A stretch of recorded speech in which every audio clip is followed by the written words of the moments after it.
자, 우리 옆에 분들과 인사하겠습니다. 오늘 정말 잘 오셨습니다. 자, 은혜 받기 원합니다. 예, 감사합니다. 여러분 이제 드디어 아주 긴 연휴가 시작되었습니다. 축하드립니다. 우리 방원사님 좋으시죠, 이제?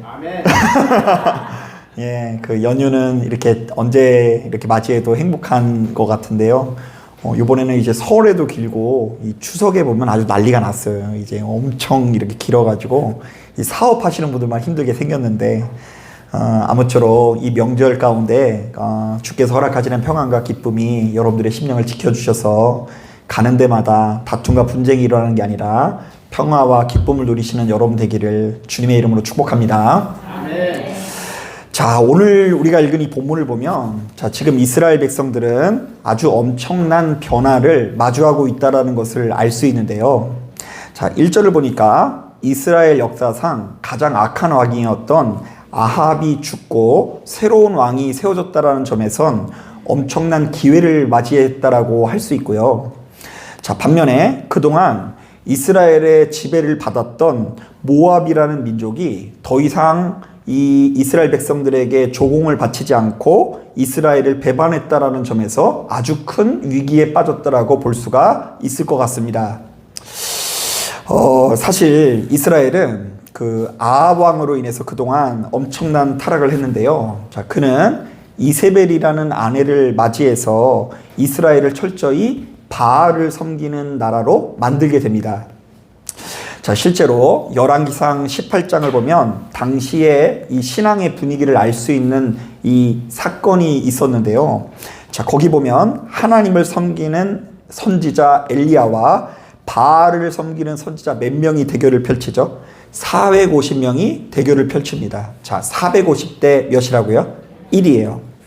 자, 저는 이것이 이스라엘 안에서 하나님을 믿는 자들의 수가 얼마나 소수인지를 드러내고 있다고 보는데요. 자, 이른바 전체 종교인 중에 450명은 누굴 섬기고요? 바알을 섬기고 이 하나님을 섬기는 선지자는 겨우 한 명밖에 남지 않았다라는 것이죠. 사실 여러분들은 잘 생소할지 모르겠지만 그 인문학에서는요, 어떤 이 종교가 이제 쇠퇴하는지를 놓고 볼 때 이제 어떤 것을 보냐면요, 제사장의 숫자를 보고 이 판단하는 경향이 있습니다. 자, 그러니까 유럽에서 기독교 인구가 줄어들기 직전에 이 성직자의 숫자가 급격히 줄어드는 현상이 있었는데요. 그런 현상이 똑같이 경험하고 있는 나라가 있는데 그 나라가 어딜까요? 네, 우리나라예요. 제가 새벽에도 한번 말씀드린 것 같은데요. 저 때만 하더라도 신학교가 한 2점 몇 대 1 해가지고 120명을 뽑으면 120명은 떨어지는 시대였거든요. 근데 지금은 이제 100명을 뽑으면 40명밖에 지원을 안 해서 그냥 수능 시험에 0점을 맞아도 들어갈 수 있는 학교가 신학교예요. 그래가지고 실제로 이제 교수님 중에서 이제 그런 것 때문에 어려움을 표현하시는 교수님을 이렇게 본 적이 있어요. 이게 이 신학 공부가 생각보다 좀 어려워서 깊이 들어가면 조금 공부를 해야 되는데 이 당최 내가 말하는 것은 영어고 내가 말하는 거 문자고 해가지고 서로 의사소통이 안 된다고 느낄 때가 참 많이 있다. 이런 이야기를 들은 적이 있는데요. 자, 이 모든 것들이 이제 교회가 우리 사회에서 조금 힘을 잃어가고 있다는 증거라고 할 수 있죠. 자, 그런데 바로 이러한 모습이 엘리야의 시대 때 나타났던 것 같아요. 자, 이스라엘을 두루 살펴보았더니 하나님을 믿는 선지자는 엘리야 하나밖에 없고요. 그리고 바알을 믿는 선지자가 450명이니 그 교세의 차이가 아주 엄청나다라고 할 수 있는 것입니다.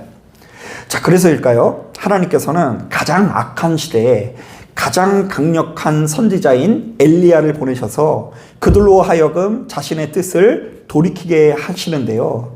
이른바 이스라엘 백성들은 하나님과 바알 사이에서 더 이상 머뭇머뭇거리지 말고 오로지 하나님을 섬기라고 명령합니다. 하지만 제 아무리 대단한 엘리야일지라도 아합 왕과 이세벨의 이 서슬퍼런 권력 때문에 좀처럼 그 뜻을 펼치지 못하고요. 도리어 엘리야 선지자가 크게 시험에 들어서 로뎀나무에서 피신을 하게 되는데요. 거기서 이 엘리야가 어떤 기도를 합니까? 하나님, 나는 이제 됐으니까 나를 죽여주시옵소서. 나는 이제 하나님의 일을 더 이상 하고 싶지 않습니다라고 하면서 푸념하는 장면을 우리가 기억하는데요. 이것 자체가 당시 이스라엘 안에서 바알을 믿는 자들의 숫자가 얼마나 많았는지, 그들의 힘이 얼마나 강했는지를 우리에게 보여주고 있는 것입니다. 자, 그런데 바로 이런 상황 속에서 아합은 아람과의 전투, 아람의 베나닷이라는 왕과의 전투에서 패배를 해서 죽음을 당하고요. 자, 그 뒤를 이어서 아하시아 왕이 세워졌으니 우리들은 이런 기대를 할 수 있을 것 같습니다. 와, 이제 이스라엘은 다시금 하나님을 믿는 백성이 되겠구나. 자, 이제 가장 악한 왕이었던 아합이 죽었으니 새로운 왕은 그래도 아합보다는 훨씬 더 낫겠구나. 자, 하지만 오늘 본문을 꼼꼼히 묵상해 보면 바로 이 같은 우리들의 기대는 산산종각이 나는데요. 자, 우리 다 같이 2절 말씀 같이 한번 읽어보겠습니다. 2절 시작. 아하시아가 사마리아에 있는 그의 다락 난간에서 떨어져 병들매 사자를 보내며 그들에게 이르되 가서 에그론의 시인 바알세붐에게 이 병이 낫겠나 물어보라 하니라. 자, 지금 아합도 죽고 나라도 이렇게 위기 상황에 빠졌으니까 이 왕이 금식 기도를 들어가도 모자를 파네. 자, 새롭게 세워진 아하시아 왕이 하필이면 다락방에 떨어져 중병에 걸렸거든요. 자, 그러다 이 아하시아 왕은 에그론의 신 누구에게요? 바알세붐에게 가서 자신의 병이 낫겠냐고 물어보라고 하는데요. 자, 이것을 쉽게 말하면 아하시아 왕이 바알을 섬기는 제사장에게 가서 점괘를 요청한 거예요. 점을 쳐가지고 내가 낫는지 안 낫는지를 이 계시로 알려달라고 요구를 합니다. 자, 그러니까 이것 자체가 새롭게 세워진 아하시아 왕의 중심을 잘 드러내는데요. 자, 그도 역시 자신의 아버지 아합처럼 하나님의 말씀보다 눈앞에 펼쳐진 번영과 출세에 치우친 자였다라는 것이고요. 또한 그도 역시 하나님을 자신의 주인 삼기보다는 바알과 아세라를 훨씬 더 크게 여겼다라는 것을 이 장면을 통해 알 수 있습니다. 자, 그러자 하나님께서는 이 선지자를 통해서 무서운 심판의 메시지를 전하시는데요. 자, 우리 다 같이 3절 말씀, 4절 말씀 천천히 한번 읽어보겠습니다. 3절, 4절 시작.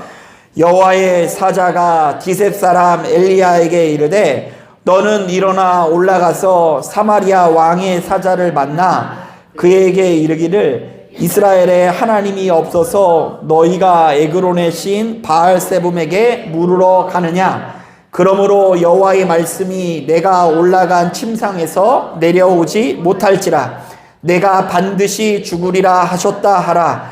엘리야가 이에 가니라. 자, 저는 바로 이 말씀을 묵상하면서 한 가지가 분명해지는데요.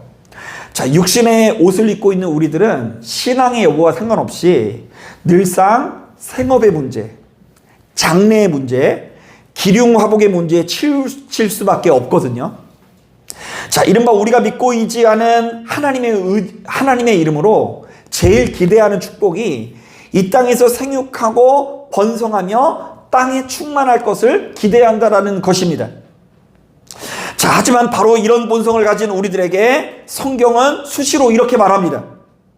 자, 사람의 손으로 만든 우상은 우리를 구원할 힘이 없고 오로지 하나님의 말씀만이 우리를 더 나은 삶을도 이끄신다.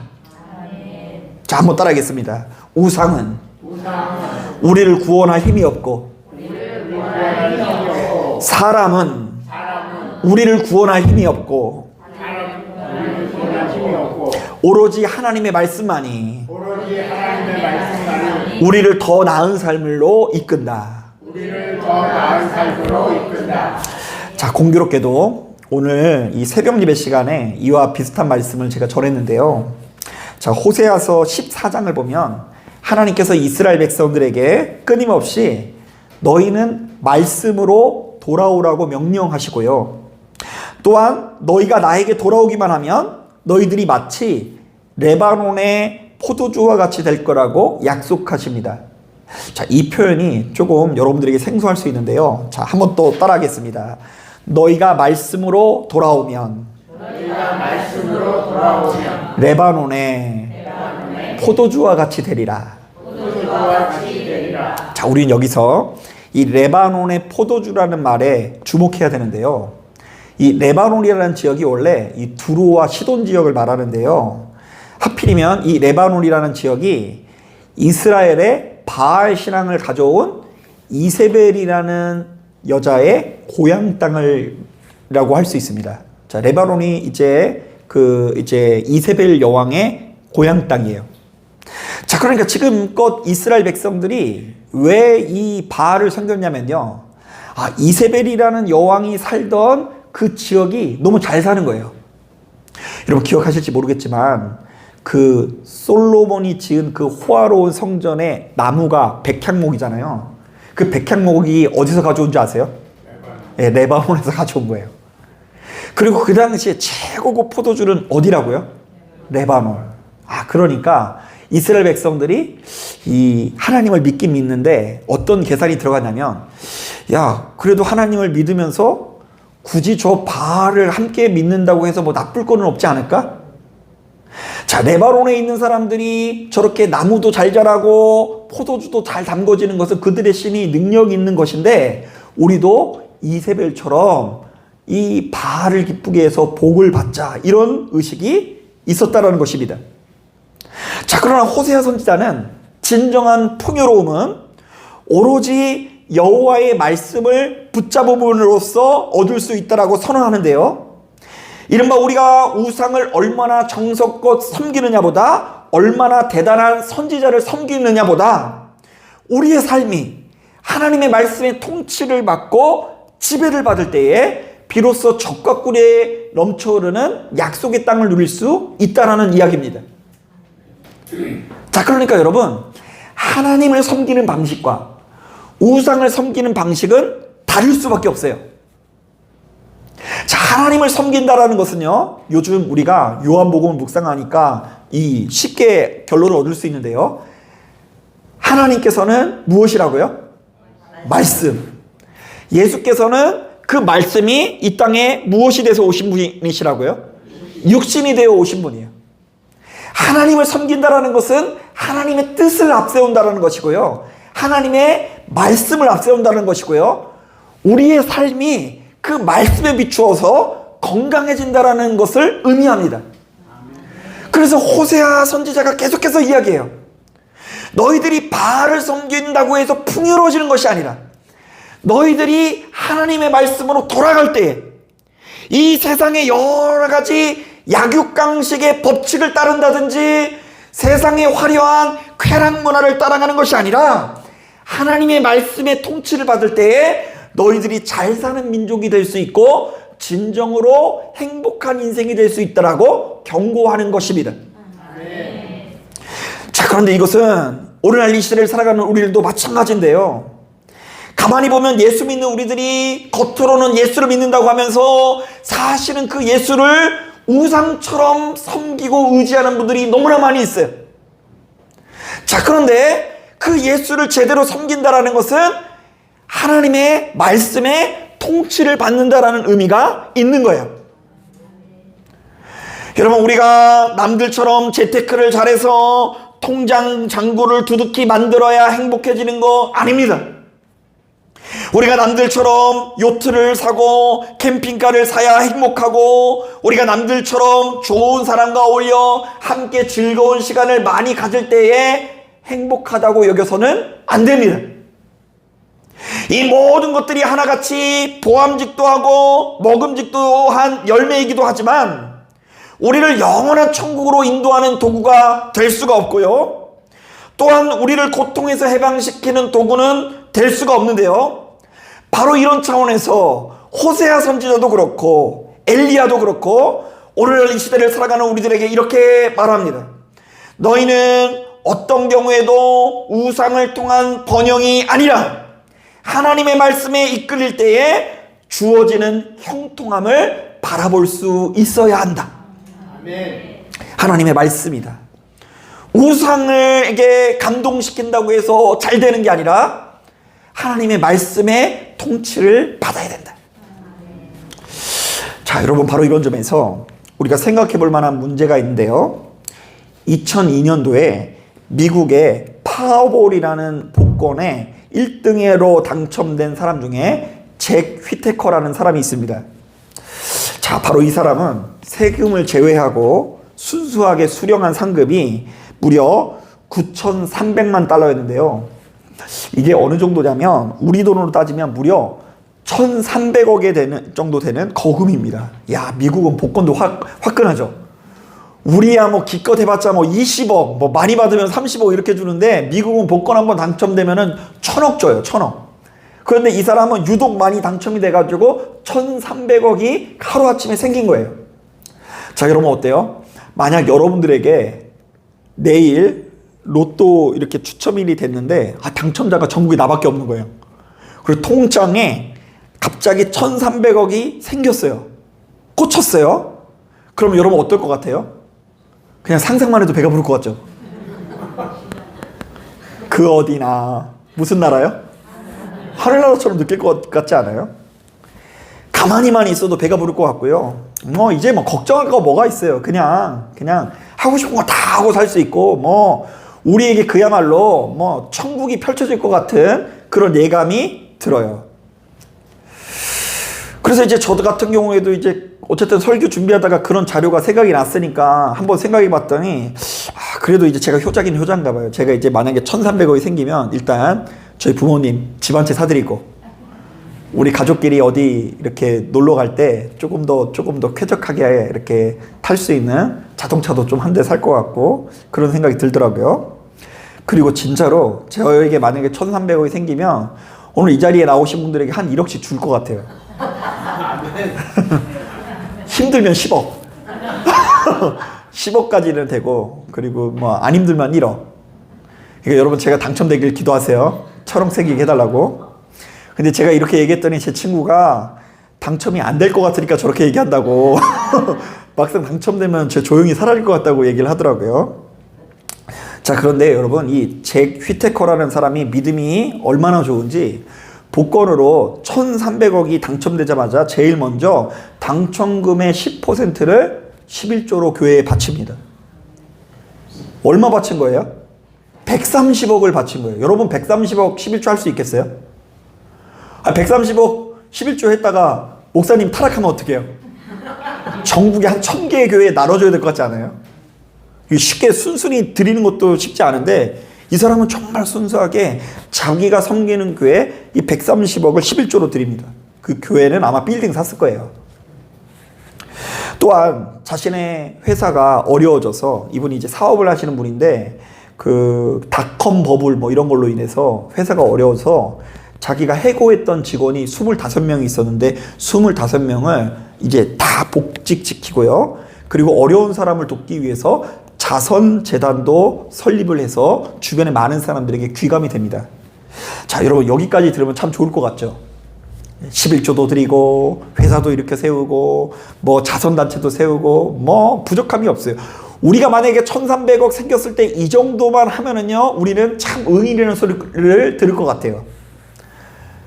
자, 그런데 안타깝게도 그 뒤로는 이 잭 휘테커라는 사람의 심령에 신앙이 제대로 작동하지 않게 됩니다. 그것이 막 생겼을 때는 그 이전에 쌓아둔 신앙이 작동되어서 막 그렇게 선한 것을 했는데 그렇게 쓰고도 돈이 또 수백억이 남아있잖아요.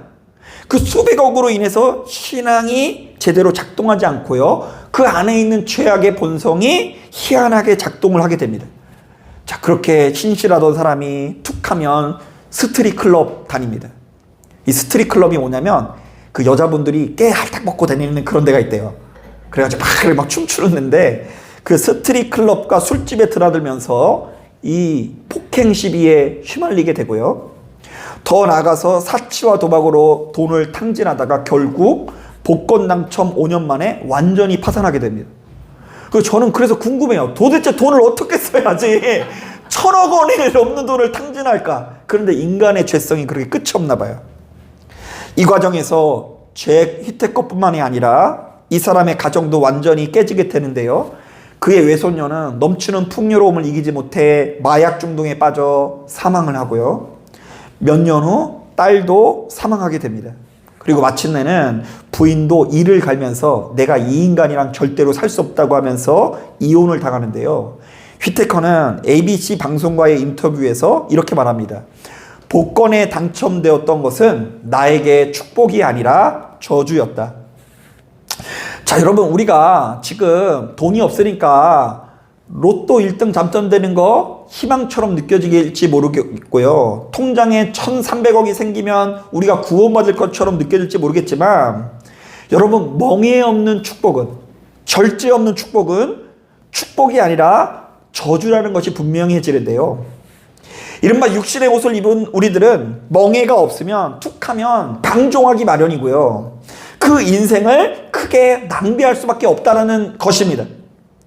그러므로 사람은 자신에게 주어진 이 풍요로움 앞에서 그것을 다스리고 절제할 능력이 충분히 갖춰져야 하는데요. 바로 이런 점에서 하나님의 말씀은 스스로를 지키는 전신갑주라고 할 수 있습니다.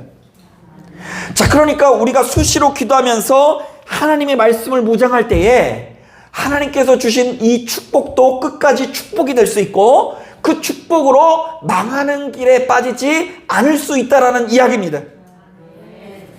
가만히 보면 사람은 자신의 내면에 자리 잡고 있는 주인님의 명령을 이기지 못하고 결국에는 그것에 굴복하는 경우가 많이 있습니다.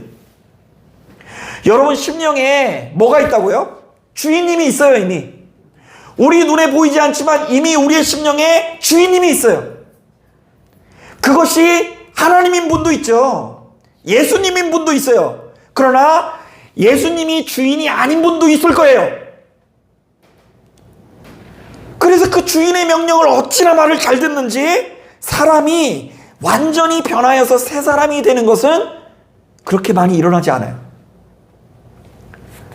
예를 들면요, 사람이 한번 도박에 빠지면 끝내 도박판에서 벗어나지 못하는 경우가 너무나 많이 있어요. 제가 작년 가을에 어떤 교회에서 운영하는 세미나에 초대를 받아가지고 거기서 있었는데 그 중에 이제 평창에서 사역하시는 분을 만났어요. 평창 맞아요. 그 카지노 있는 데가 어디죠? 맞아요? 아, 정선이다, 정선.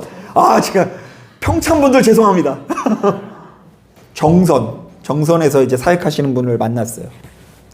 근데 그분이 그런 얘기를 하더라고요. 그 정선을 이 카지노 하나가 먹여 살린다. 그래서 이 카지노가 얼마나 수익금이 많은지 그 카지노에 들어가는 그 도로에 열선이 깔려서 눈이 와도 그게 다 녹는데요. 야, 대단하죠?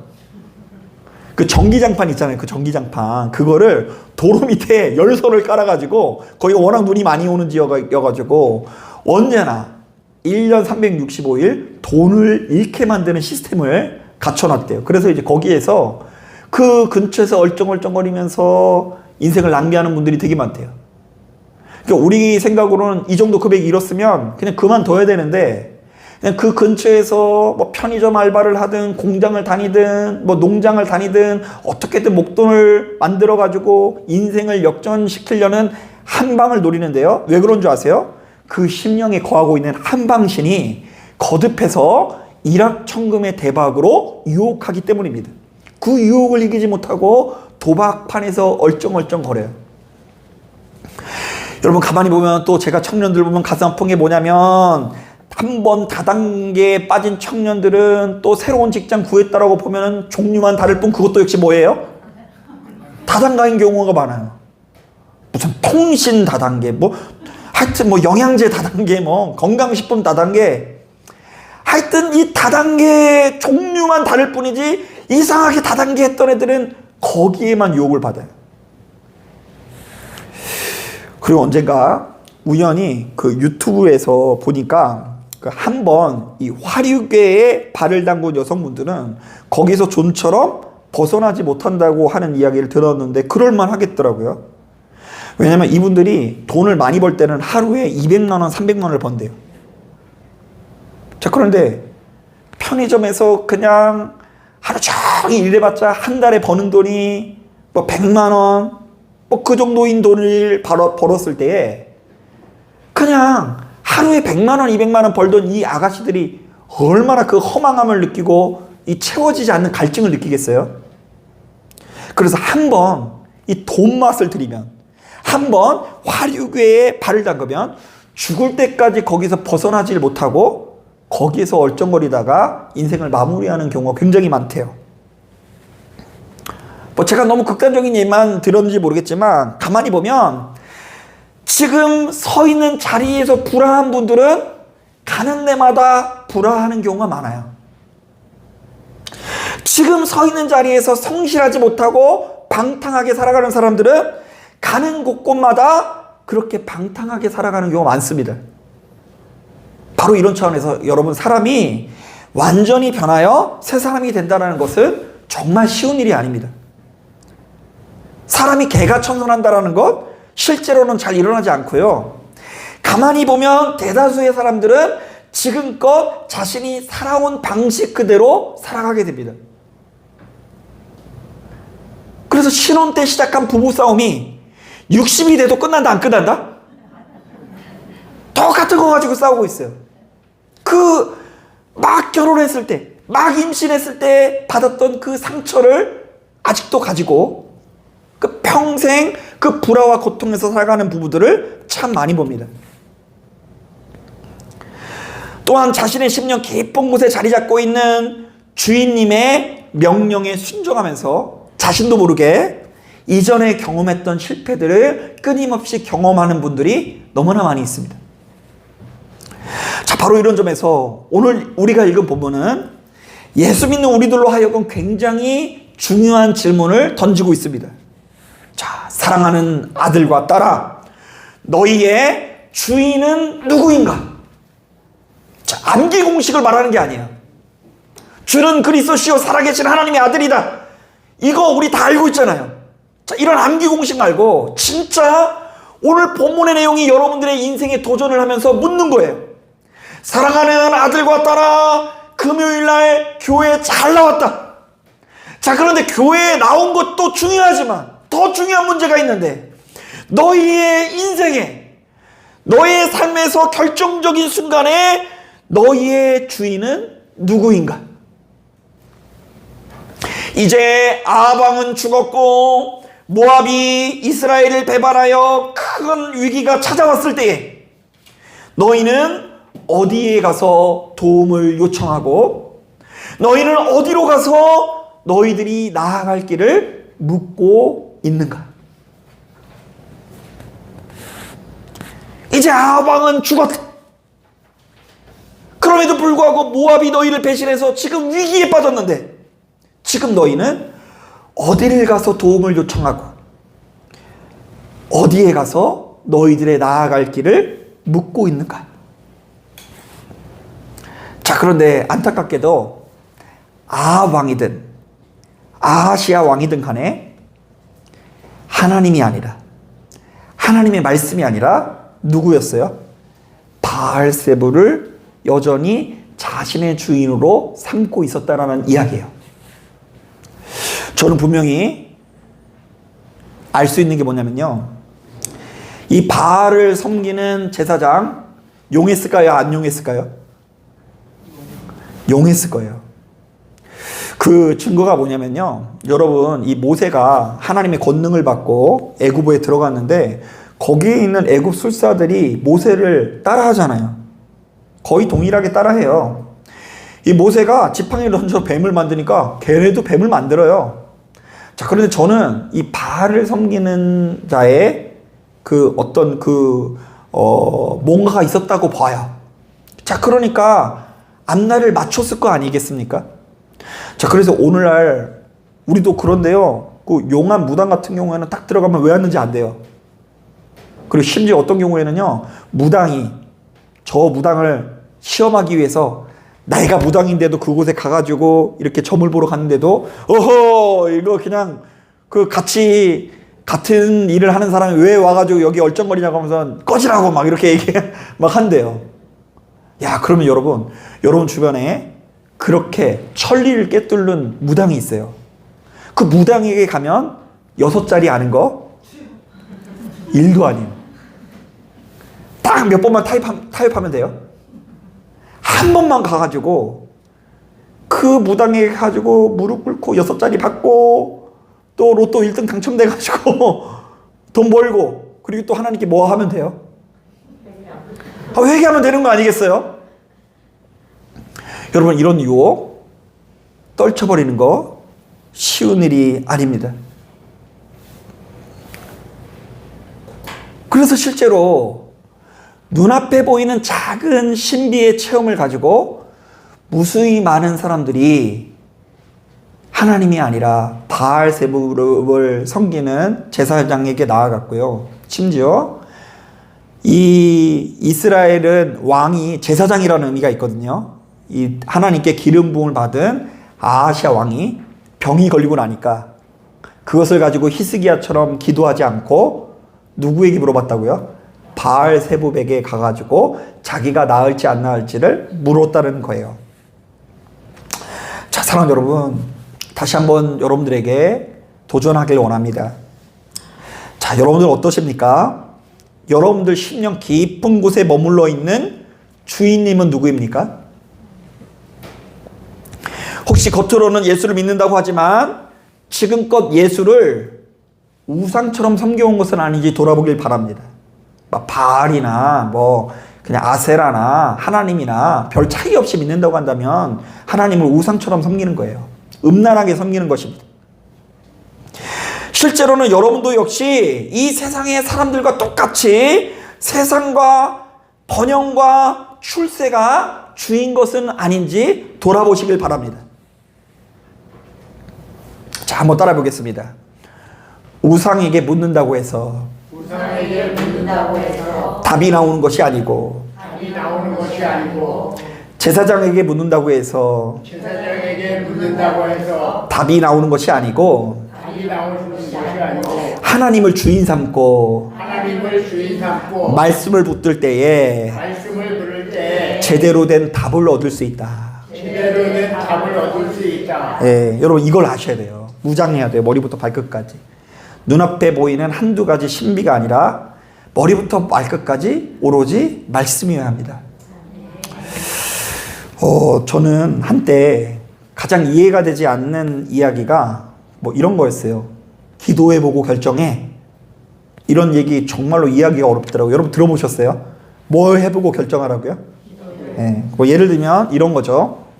어떤 사람이 A라는 직장도 합격을 하고 B라는 직장도 합격했어요. 그런데 이제 A, B가 차이가 이렇게 나면 당연히 A가 가죠. 그런데 똑같은 거야. 연봉도 똑같아. 근무 시간도 똑같아. 자, 그러면 우리는 A하고 B 중에 어디로 가야 될까? 그렇게 고민하고 있으면 옆에서 뭐라고 얘기한다고요? 기도해보라고 결정하라고. 자, 그래서 이제 제가 좀 더 어렸을 때는 정말 하나님께서 어디로 가라고 하는지 알고 싶어서 바로 이런 문제를 놓고 진짜 수시로 기도했던 것 같아요. 금식하면서 기도해 본 적도 있어요. 하나님, 제가 A 교회도 합격하고 B 교회도 합격했는데 어느 교회를 가야지 제가 잘 풀립니까? 좀 덜 어렵습니까? 좋은 사람을 만납니까? 하지만 대개의 경우 저에게 뭐가 들린 적은 없고요. 마음이 움직인 적은 있어요. 그런데 어떤 경우에는 나는 분명히 마음이 움직여서 갔는데 그 선택이 별로 좋지 못한 선택인 경우도 냉정히 말하면 있어요. 그래서 저는 알아요, 이제. 나는 잘 틀리는구나.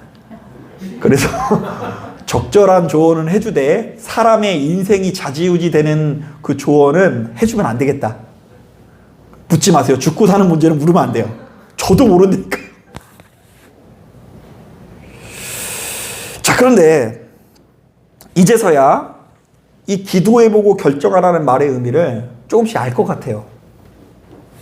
자, 가만히 보면 성도가 어떤 결정을 하기 전에 기도한다는 것, 이른바 어떤 선택이 하나님께서 기뻐하시는 선택인지를 고민하면서 기도한다는 것 그 자체가 사실은 굉장히 성숙한 성도들에게 나타나는 반응인데요. 자, 이것은 엄연히 따졌을 때 어딜 가야 잘 풀리나, 어딜 가야 내 뜻대로 잘 되느냐의 문제와 다른 영역이에요. 어딜 가야 하나님께서 기뻐하실까?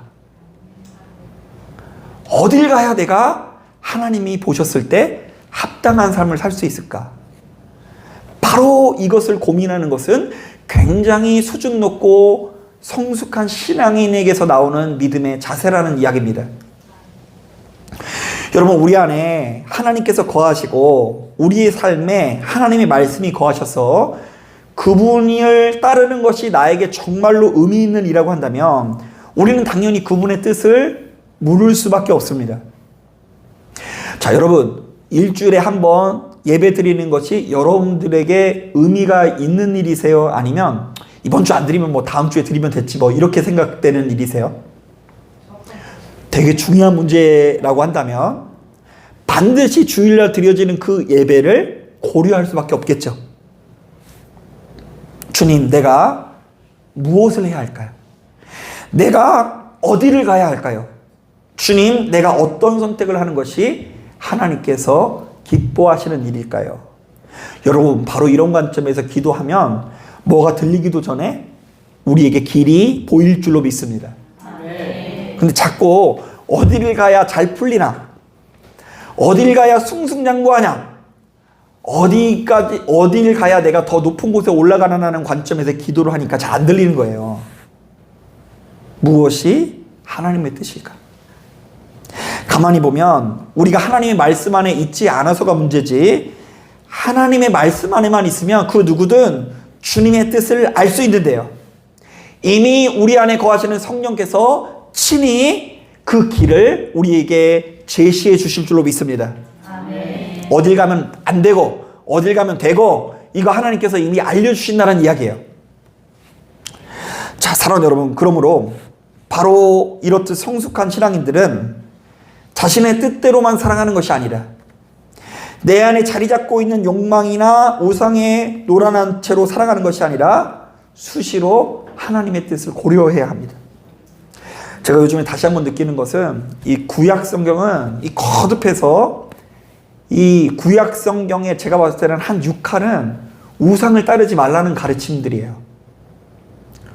이번에 새벽에 본 이 호세아 말씀도 그렇고 오늘 우리가 읽은 이 열왕기 상하도 우상 숭배에 대한 경계로 이루어졌어요. 그런데 이제 많은 성도들이 자기가 절에 안 다니니까 우상을 숭배하지 않는다고 생각해요. 자기가 전보로 다니지 않으니까 우상 숭배를 안 한다고 생각해요. 우리 권사님들 영적으로 얼마나 민감한지, 어디 좋은 산에 데려가서 절에서 그냥 똑딱 소리 나면 머리 아프다 그러면서 랄랄랄라 막 하고 있고 쉬 막 하고서 뭐 귀신 쫓는다고 막 그러고 있어요. 그 얼마나 영적으로 민감한지 절에만 가면 머리 아프다고 막 깨질 듯 하다고 하고 막 토하고 이러는데요. 그런 우상은 잘 분별하는데 내 안에 자리 잡고 있는 그 풍요의 우상, 세상 성공의 우상, 그것이 바로 바알이거든요. 그것이 만몬입니다. 그것이 가나안 땅의 풍요로움입니다. 성경에도 이런 말씀이 있죠. 하나님과 무엇을 겸하여 섬길 수 없다? 재물이 우상이에요. 재물. 여러분, 그 가득한 우상을 물리치거나 경계할 생각하지 못하고 그것에 노란한 것이 문제입니다. 그래서 이 10계명의 첫 번째 계명이 사실은 우상을 숭배하면 안 된다라는 계명으로 이루어진 거예요. 너희는 눈과 귀를 열어서 너희에게 주어진 축복을 제대로 사용하라. 너희에게 주어진 이 축복이 기회다. 지금 너에게 주어진 이 풍요로움이 기회인데 우상에 현혹된 사람들은 그것이 기회인지를 알지 못하고 어리석은 길로 간다. 그러므로 너희는 너희들에게 주어진 때를 잘 사용할 수 있도록 너희들의 마음을 하나님께로 두고 귀는 하나님의 말씀을 듣고 눈으로는 하나님의 말씀을 보고 너희 미간이든 손목이든 간에 하나님을 사랑해야 된다는 것을 너희들 인생에서 가장 중요한 가르침으로 여겨야 한다. 한번 따라해 보겠습니다. 하나님을 믿는 우리들에게는 누구에게나 축복의 기회가 있었다. 네.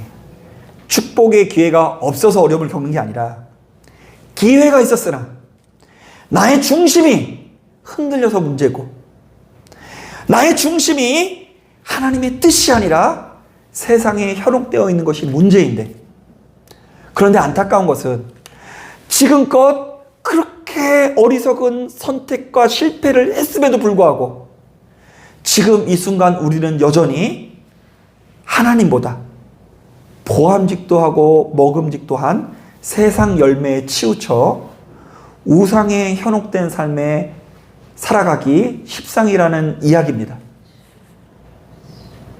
그러니까 여러분, 나는 우상을 숭배 안 하고 하나님만 바라본다라고 단언해서는 안 돼요. 그런 사람 없어요. 이 가만히 보면 이스라엘 민족이 막 흔들리잖아요. 왔다 갔다 거리잖아요. 얘네 지금 난리 나거든요.